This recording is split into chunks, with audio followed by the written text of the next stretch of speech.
So what's my job again? As mentioned, I do lead cybersecurity architect work at Microsoft. I am security forum chair at the Open Group, so I help guide and direct the standards and steward those moving forward. And then I am also somehow finding time to co-author what was meant to be one playbook. And then we did the math on how many roles there are and how many people needed guidance and how many chapters that was, and it was about 6,000 or 8,000 pages. And we're like, maybe we'll make it a series.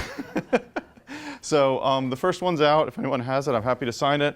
If you don't have it, there's a discount code at the end for 20% off. So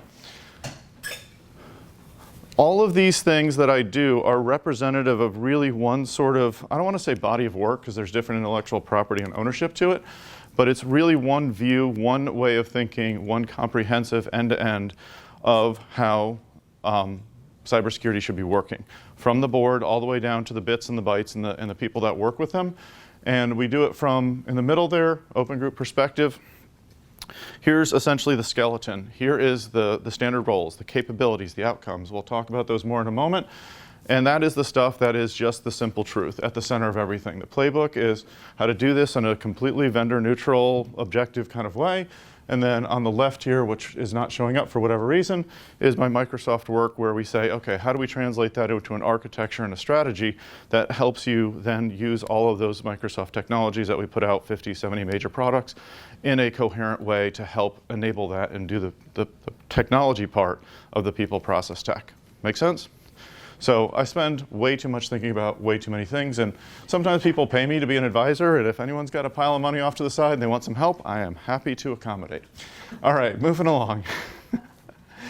So there are two very, very important and profound truths at the core of why cybersecurity is hard. We face creative, intelligent, determined, and very practical attackers. They prefer the cheapest, easiest way to get in. Right? They're not getting their fancy. I have a t-shirt which I saw someone have on the internet, so I had one made, which is that's out of scope, says no attacker ever. Attackers are practical. They're trying to make money. They're trying to do this in the cheapest, easiest way they can so they can get back to their family, their vacations on the Black Sea. I don't know, whatever they do. But they're not trying to do the fancy stuff per se. They're just trying to get a job done. Second thing that is very interesting, profound, and deeply impactful to cyber is this stuff is hard. It is very, very hard because anyone can click on a link. Anyone can share their password. Anyone can share their email, or they can share data, rather. And so everybody's job involves cybersecurity, and everybody needs to know their job. And that is a very hard truth to swallow for people that never had to worry about cybersecurity and have had a very successful business career up to this point. And why do I want to listen to these geeks that are talking to me in some sort of tech geek speak? So very important to remember that that's one of the central problems. We'll talk about how we're trying to tackle that. So this is a story in 3 parts. First part is how we're trying to put the pieces, the puzzle together, all the pieces together at the Open Group. Second is some really burning, intense insights, light bulb moments we've had as we go. I'll talk more about those. And then some tips as a practitioner aspiring to be a leader, or as a security leader on how to take advantage of this. Sound good? Awesome. So the first part, none of my slide zooms are showing up. This is going to make it visually challenging, but we'll figure this out. We answer some big questions. We're building a secure and zero trust body of knowledge. I promise you the slides themselves will appear. And these are meant to be thumbnails of the slides, by the way, if those are wondering.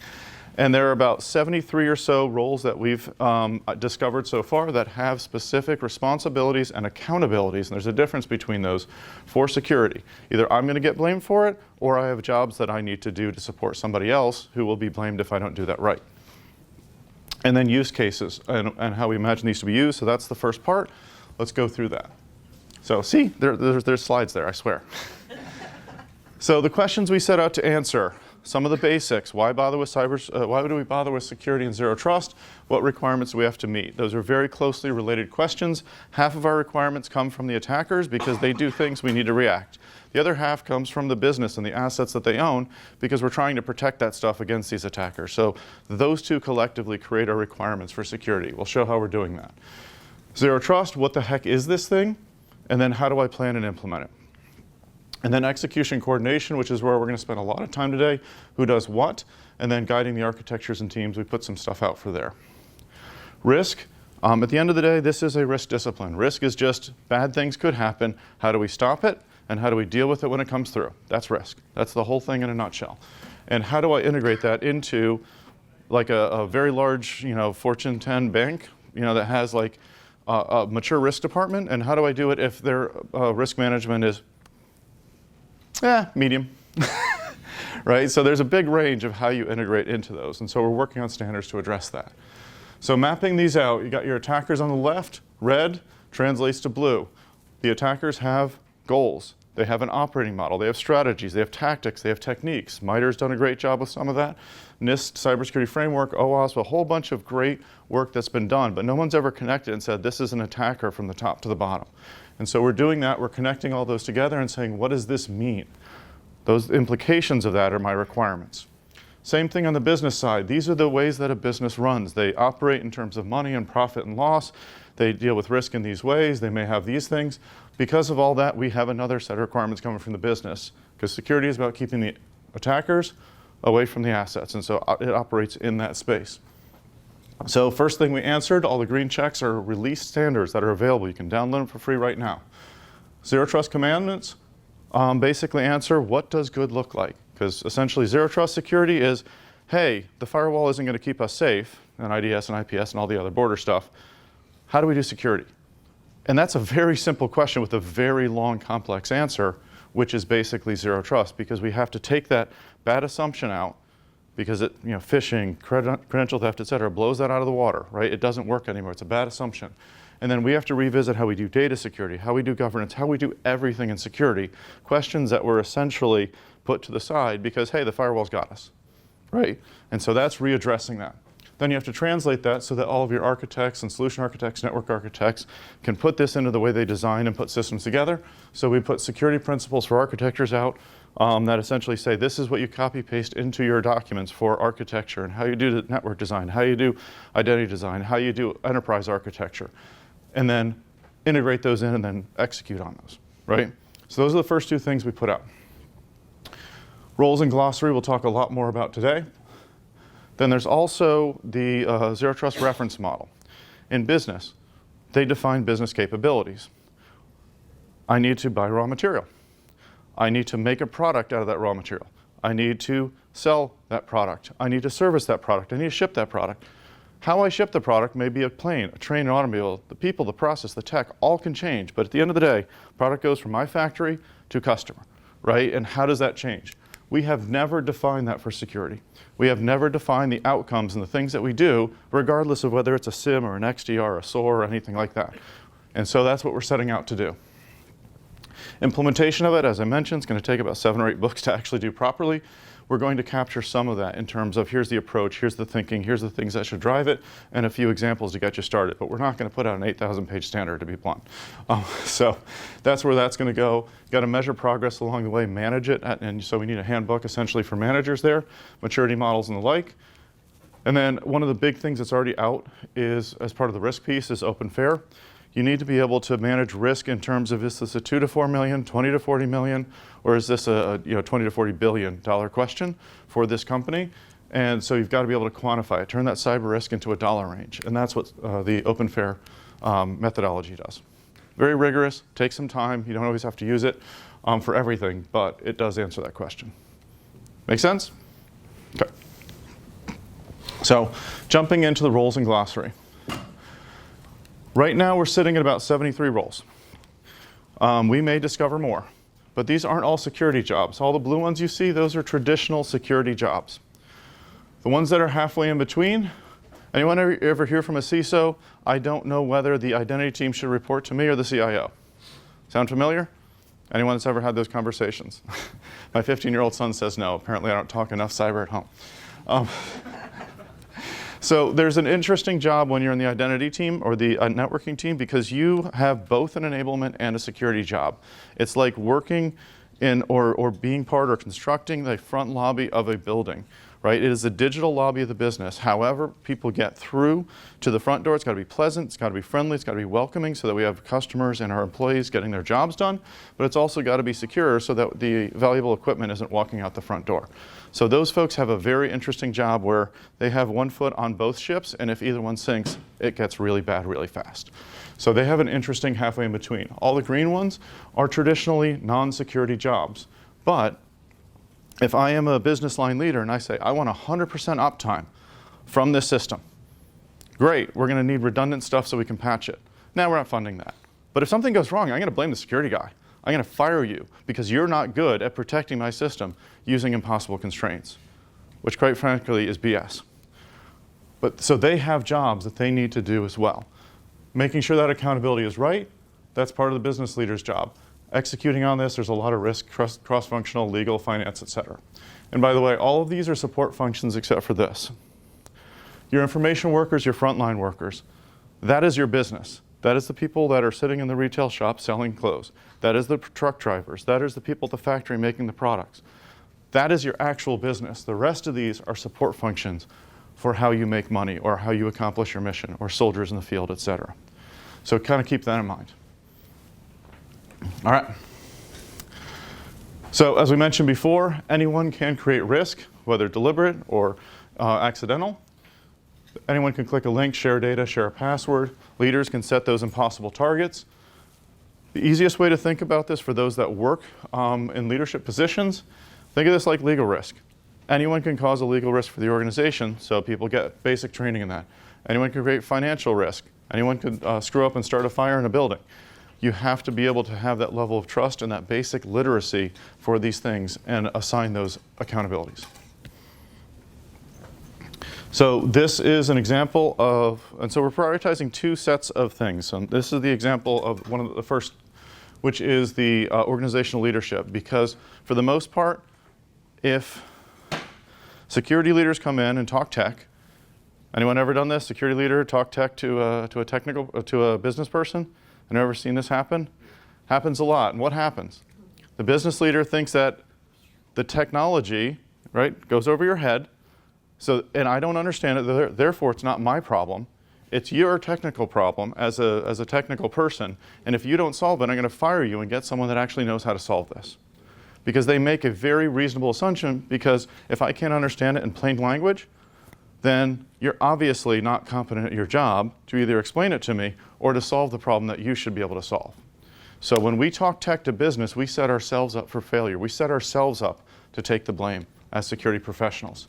And so part of this standard is to help get people the structure and the language to have a productive conversation, that I don't need you to know security, but I do need you to know, I do need you to fix the accountability structure. I do need you to understand everybody has a role in this, and you need to make sure it's part of the culture and what you talk about in your culture talks, right? So we're trying to give people the structure to do that.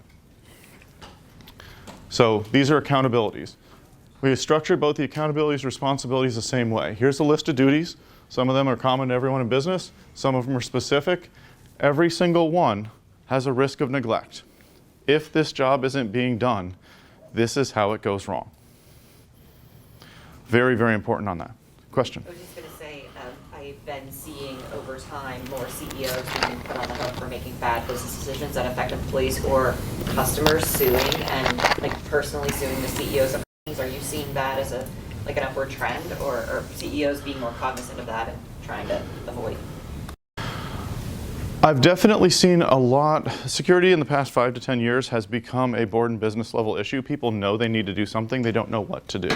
So the intent of this standard is to help them understand what to do and to put it in language they understand. Because if you say this is your fiduciary duty, this is your legal obligation to take care of the shareholder's value, and if you're intentionally creating risk on it because you're trying to politically set someone else up for failure, you are violating that duty just like you're telling an employee to break a law. Right? And so we want to help people frame it and understand in the terms that they work in. And so that's a big part of this, is we're writing the language very differently for a CEO versus a SOC analyst. Right? And then what are the assets? This doesn't really matter that much for the CEO because they generally own the whole corporation. But when you start getting into like a CFO, they own accounts payable, accounts receivable, what we pay in, what we pay out. And y'all ever heard of business email compromise? Someone sends a fraud email, hey, I'm the CEO, you should transfer this money.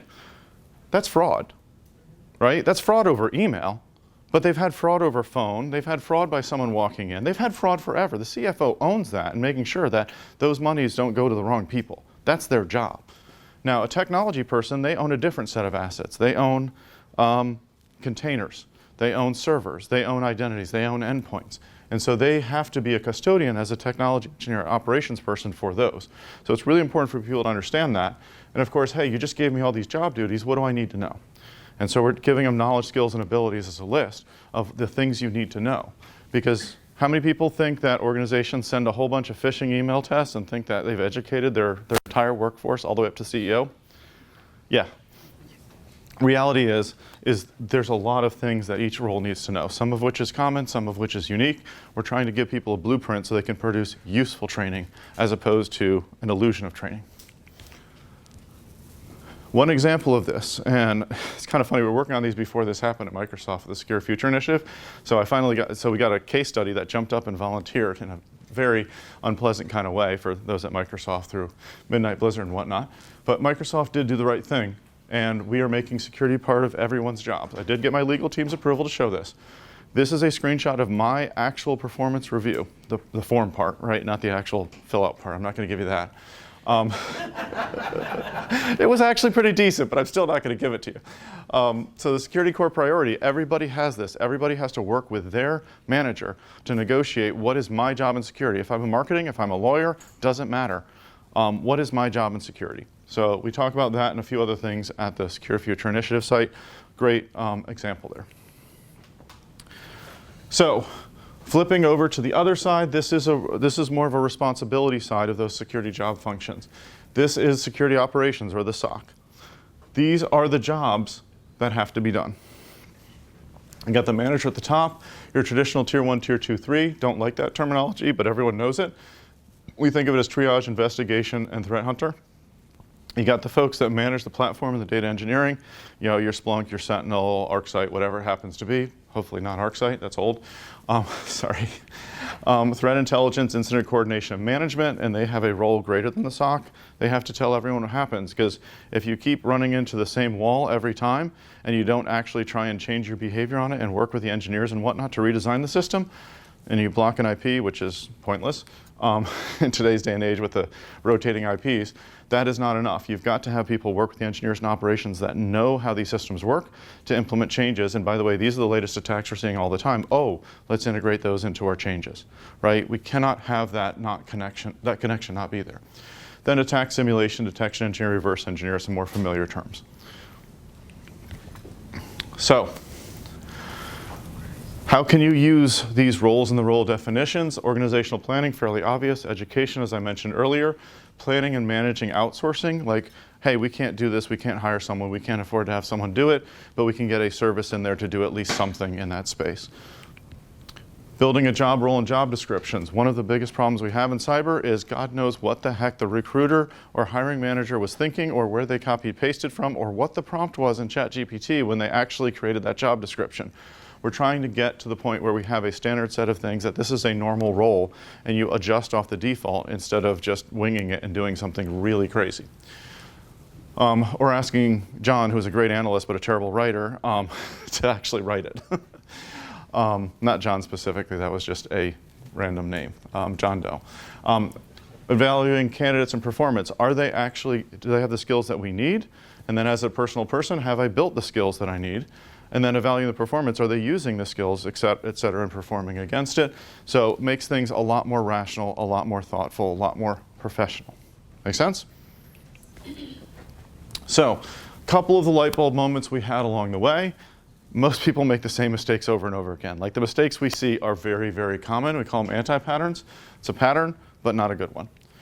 Technology begins and ends with people. Strange statement, I'll explain it. Bad accountability model will break everything. So we'll talk through all of those quickly. So at the center of all of these anti-patterns, technology is not a solution. Can I have everybody say that? Technology is not a solution. A hammer is not a house. A hammer is not a remodel. But yet somehow a SIM is a SOC. No. Technology is not a solution. That bad assumption is at the center of why we have this silver bullet belief and why the vendors can come in and say, this will solve your SOC problems. No, it won't. It's a tool. You gave me a better hammer. It's definitely better than the old hammer that we have. But it's a hammer. It's not a house, right? And so we have to be very, very clear about that. And we'll talk about how this instantiates to business leaders, security leaders, and security practitioners. So these are the mistakes. An anti-pattern is a common mistake. A mistake people make over and over. I'm going very quickly through this. This is for business leaders. So think about this as if I'm a security leader, aspiring security leader, these are the kind of things that I'm going to be dealing with on the business leader side that I then have to coach them through and fix. Blame storming. When something goes wrong, everybody wants someone to blame, right? Because it's easy, it's clean, I'm done, and then we moved on, we hired them, trained them, fixed them, coached them, whatever, right?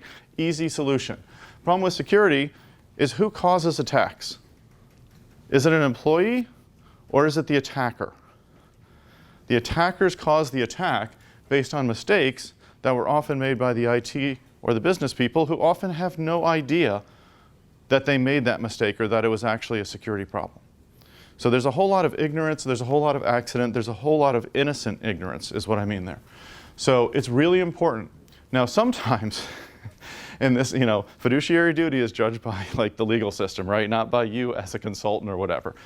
But if someone is intentionally setting up and like we're hiring a CISO, we're giving them no funds, no teams, anything like that, just in case we have an incident so we have someone to blame, that you're violating fiduciary duty because you're explicitly going through and making sure you're not taking care of your shareholders and the value that they've entrusted to you. So just be careful. Don't ever cross the intentional line if you're a business leader seeing this. One of the big mistakes we see that's much, much more accidental or inadvertent typically, anyone ever worked on a project with a project manager?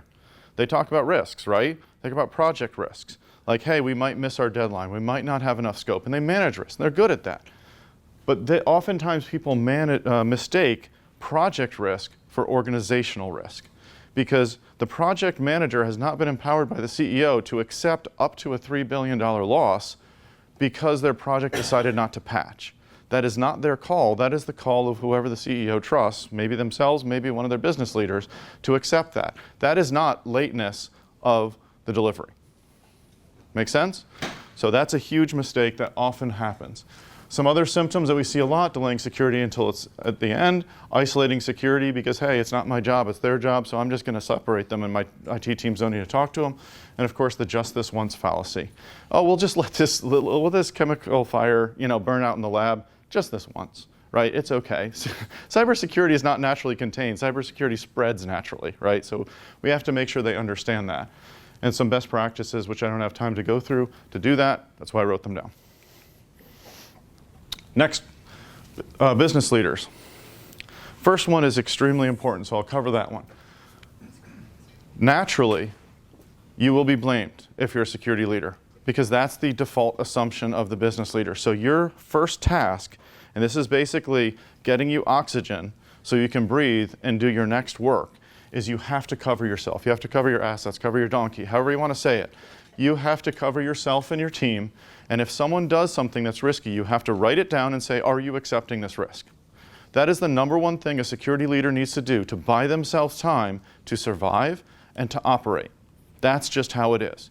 You've got to set yourself up for that so then you can work through and educate and partner with these business people. But if they're trying to pin you, you have to be a player, you have to step up and you have to give yourself space to make sure that you can operate and do your job. Otherwise, you are straight up scapegoat. Talking tech to business, we talked about Department of No is a bad habit. It's always about yes, and how can I help you manage your risk? It's a great opportunity when someone says that, is you can turn it around and say, I'm here to help you. Genuinely, I'm here to help you manage your risk. Not mine, yours. Because I don't accept accountability because I'm not making the decisions. You are, and I want you to make the best decision. I am truly your friend and helper. Compliance trap. Compliance is very useful, but it's not enough, right? Compliance is very helpful. It's a great guide. It's a great minimum, but it does not, and it might keep you out of jail, literally, but it's not going to keep you secure. We talked about the phishing thing and then burnout. Burnout is on the security leaders. You cannot let yourself burn out and work yourself too hard and model that behavior with the expectation all your team will do so. often not communicating to the business in the process. You cannot do that. You have to take care of yourself. You have to manage your own burnout because you're not going to be able to take care of your teams if you are burned out. It's not going to happen. You don't have empathy. You don't have the ability to see it if you're not taking care of yourself. So you have to take care of yourself and take care of your team. It's just like the airline thing. You put on your mask first, then you help the kids and the others. You've got to take care of that. And then some best practices, which I'll let you read on your own. Security career anti-patterns. And this is for anyone, but heavily into the practitioner space. We make some of the same mistakes everyone else does. We just happen to be doing it in the cybersecurity industry versus the tech versus the sales versus the marketing versus whatever. Standing still is falling behind. If you're not learning, you're falling behind. Pooping bird, everybody likes the bird that comes in, squawks and poops all over something and then flies away, right? So we love people that do the work equivalent of that, right? No. That's a terrible extreme, but also thinking everything is fine and everything is going to be great and trusting in the system and everything will be perfect, that's also not a good idea. So those extremes avoid. Arrogance, imposter syndrome, you want to be confident enough to get your job done, but you don't want to be so confident that you're arrogant and you're alienating people, so avoid those extremes. Certification trap, just like the compliance thing, it's a particular measure, it is not everything. Fanboy, fangirl fallacy. I've been around a quarter century at Microsoft. I've been around the industry long enough to see plenty of things go to the top of the Magic Quadrant and plenty of things fall off. You do not want to be completely tied to just one vendor. I don't want to be an ex-vendor person. I want to be a SOC person. I want to be an identity person or whatever. Pick something durable to align yourself to. A lot of stuff in security is very expensive. Some of it's good, some of it's not. So do not just pretend that something is high priced, so therefore it is good. A couple other extremes, there are no magical boot camps. Right? 5 days is not going to make you a qualified expert in anything, nor does everyone have to go through 25 years starting with assembly code to get to their first job, right? The truth is in the middle. How it's always been done, chasing fads, stay away from those extremes. Embrace the new technology, understand it, play with it, but know its limits. Same thing with the old practices. Use them, learn from them, but recognize when they're out of date. And as the great philosopher Beyonce once said, if you liked it, you should have put a ring on it. Nobody expects that from a bald white guy. If you do something once, you will do it again. You will have to do it again. Write it down as a process, make it as a cycle. We'll talk about that more in a moment. And then the best practices you already talked about. So, let's get to the technology begins and ends with people. Someone is assigned a job. That person probably first does that manually and figures it out. If they're smart, they turn it into a process. They write it down, they train someone else to do it, etc. And then someone else comes along, applies a different type of smartness, and builds a technology, a script, an automation, a tool, a SaaS product, whatever, to automate it, or part of it, or as much that can be automated as possible. And then someone, usually someone else, runs it. And then the rest of the parts of the process that aren't automated. Problem in the cyber industry is people buy a tool thinking it's a magic unicorn that will do everything for them and it will be a SOC. It won't. So they get burned out because their expectations and the reality never match. Can't ever match. A tool cannot replace a process. It can replace some parts of a process. A tool cannot replace people. AI is automating new things that we have not had automated before. But that doesn't mean it can do critical thinking. That doesn't mean it can do everything. It can do some of the things that we do. And we're learning a whole new language and taxonomy and structure and thinking of how to separate what the AI can do and what it can't. That's part of the learning process. But it's not a replacement for people, but it is a replacement for some of the things that people do. Third piece. We'll talk about this very quickly because I want to get to the tips. And how much time do I have about? 10 minutes. Thank you. Awesome. So, I'll let you read.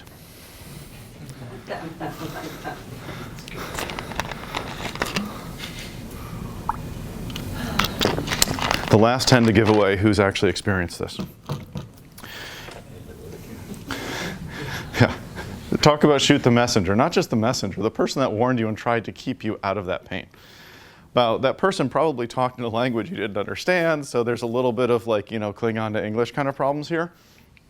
But at the end of the day, you have to keep in mind that blame creates fear. And when people are afraid, They get in a cover your assets mode, and they go to ground. They go to what's familiar, what they know, what's factual, what's correct, and I did my job, I did it right. That may protect you, may not, but it does not protect the business. If I don't have the SOC saying, hey, listen, this is what went wrong, we really need some help getting some of these identities protected better, and the engineers going, oh, that's a really good input, we want to put that into our schedule. People do not do those kinds of collaboration when they're afraid to be blamed. They're going to say, nope, you screwed up, that's your job, that's a SOC thing, we don't have to change anything, we're fine. Right? You've got to have a trusting environment. You cannot do that in a blame environment. So we want to crumple that up and throw it away. I have never been able to use that animation before, by the way. That was the first time I've ever been able to throw something away on a slide, and I'm like, yes. I do a lot of PowerPoint. So the model that we really need to learn is very, very classic. This is what RACI was supposed to be, a responsible, accountable, consulted, informed, RACI, R-A-C-I. This is what RACI should have been. Most of the time it's used to figure out who am I going to blame for something. And shared responsibility is a recognition that there's more than one R, always. If you've heard of shared responsibility model, it just happens to usually be used for cloud versus a customer of a cloud. But this is how it's supposed to work, and this is not a one-time transaction. We're going to show it in that way, but it's a relationship and a continuous process. Accountable party, the one that has to make the decision, the one that is in charge, the boss, has to say, this is what we're trying to achieve, and this is the constraints, and this is what we know. Responsible experts, could be legal, could be security, could be technical, have to say, here's your choices, and here's our recommendation. Never do it with just one of those. If you give them a bunch of choices they don't understand, they're going to be pissed because they don't know which one to pick if they don't know any better. If you do it with just a recommendation, you have just owned the solution, and it's on you because you only gave one option and no alternates. Always choices, alternates, and always a recommendation. And then any reasoning as required by the situation. Informed decision is then made by the accountable party who has to be taking the blame of it and feel the weight of that decision. And they sometimes have context that the experts don't have. They get the context of multiple experts that all of the experts don't necessarily know. And then the responsible parties often do the execution. This is a healthy interaction. This is where people are able to collaborate. And if you're smart, you're going to capture that in a policy or your education because this decision is going to come up over and over again. And you want to identify and share the assumptions because everybody comes from a different world. You're going to learn stuff from lawyers, they're going to learn stuff from you. You're going to learn stuff from the tech team, they're going to learn stuff from you. That's how this works. The more that people share, this is how I'm thinking about it. Oh, awesome. I don't have to ask you a question next time, and I can then advise the boss better, right? So this is the collaborative approach that should replace that crappy comic. And I made the comic, so I'll take credit for the crappiness.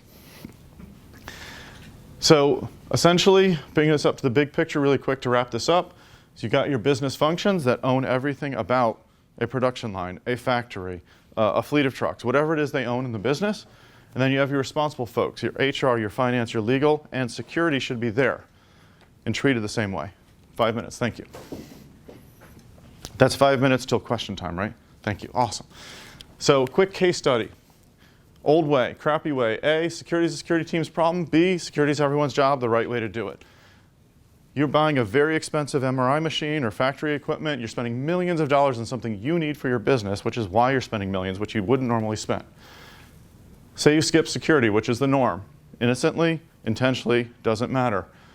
Sooner or later, you're not going to have a long enough support contract. You're not going to be getting patches, so you're starting to operate at risk. Sooner or later, that product will go end of life. It may be a year, maybe 5 years, maybe 10, 20. It's going to get end of life, or the company will go end of life with a bankruptcy. But that whole time, you're running at risk. And this risk, when you look at the ransomware of the world, this is a risk to the business. This is not a security risk. This is a risk that I can't scan patients and save their lives. This is a risk I can't put products out of my assembly line. That's a business risk. Whereas if security is everyone's job, and you go and work with the acquisition people and they're required to work with security people to evaluate this, you're going to look and see, is this vendor going to be in business for the 20 years? Or are they a fly-by-night startup in the MRI space? I don't know. Do they follow the security development lifecycle? We're going to be getting patches every 3 days, right? Are they providing security updates? Do we have a contract that's going to say, and they're obligated to provide those security updates?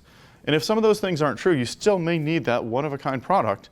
And well, if they go out of business, we have a copy of their source.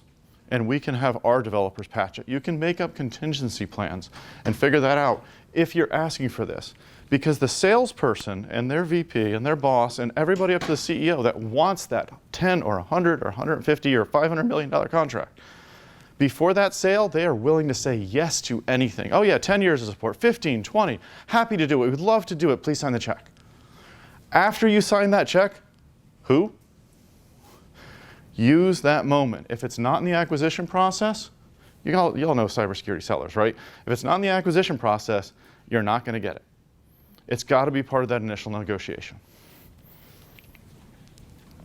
So, talk about takeaways, tips for practitioners, for aspiring leaders, and for existing leaders. As we established earlier, there are no CEOs of large organizations in this room, so we're going to put it on the security leaders to work with those parties and give you some advice there.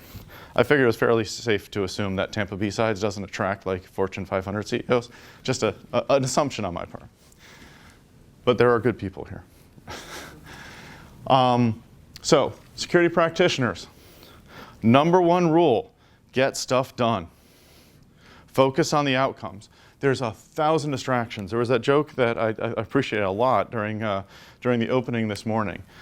There's a lot of, like, neurodiversity is like iron filings to the magnet of cybersecurity, right? It's a very precise discipline. It's a very detailed discipline, so neurodiverse people rush to cybersecurity because it really fits the way our minds work, right? So the problem is that's distracting. So you've got to focus on outcomes because everybody cares about outcomes. Everybody cares about what you've done and what have you done for the business, what have you done for the boss, et cetera. You've got to focus on that and make sure all of this stuff is leading to that. You got to be part of a team. None of us is smart of all of us. Got to work together with the team, and that team is within security, within IT, and as you progress in your career, with business stakeholders. Everything is always changing, so you've got to continuously learn and continuously adapt to what is happening in the world. We didn't have AI a couple of years ago. We didn't have cloud 10, 15 years ago. We didn't even have enterprise security when I started this thing, right? And very, very important, you have to tell your story because nobody else will. You may have people that open up your mind and into whole new ways, like mentors and bosses that do an amazing job with your career and help you, but it's always yours. You have got to tell your story, especially the silent ones, especially the ones that, hey, we did this automation that saved 30 hours a month. It's saving it every month. Remind people of that as you go. Make sure that they don't forget the things you've done in the past as well as what have you done for me lately. Very important to tell your story. Don't brag about it, maybe humble brag about it, but you've got to make sure that people know that. Otherwise, they will automatically assume you have done nothing. People project their own expectations into a vacuum. So, aspiring leaders, the first question you ask, are these the droids you're looking for? Is this the career you're looking for? I have seen far too many technical people decide they want to be a manager because they think it's the head technologist job. It is not. It is the beginning, bottom rung of a new career. It is a very different career path. So you're not doing stuff, you're enabling others to do it. You're not using technology, but you're leading the strategy and the teams that are doing so. It's a very different thing. Sometimes you can dabble, right, and do some of the tech stuff and help your team out, but that is not your primary job because that can come at the expense of taking care of your team, and if your team doesn't have their boss supporting them, bad times. So very important if you're looking to be leaders. If you do want to be a leader, you got to start by changing your frame. Learn the language, culture of business, watch different YouTube videos, read different articles, use different language when you speak, meet different people, locally, LinkedIn, get mentors and more. This is a career shift and you need to research and learn that career and learn about it. You need to build your people skills up and you do need to go beyond the technology and security details, but you cannot lose the love of it. If you start to decide you hate technology, your team will sense that and they will hate you. You have to recognize that shift. A couple more and then we'll do the final tip slide. So career paths, this is a generalization, right? This is not a prescriptive thing, this is generalization. Most folks start in some sort of operations support, whether it's help desk or tier 1 in a SOC, et cetera. Then there's a whole bunch of different technical specializations of being a security engineer, an AppSec engineer, a SecOps analyst, red team, pen testing. There's a bunch of different careers. And then sort of over the top of all that is the architecture, right? Which is how do all these different things fit together, right? Because that's what architects do. And they're getting deeper into the people skills. I want to emphasize here, not just empathize. Technology skills don't go away, but they often change in nature. So instead of knowing every single registry or Linux conf file setting or configuration, you know where to look it up. You know who to ask how this particular thing works.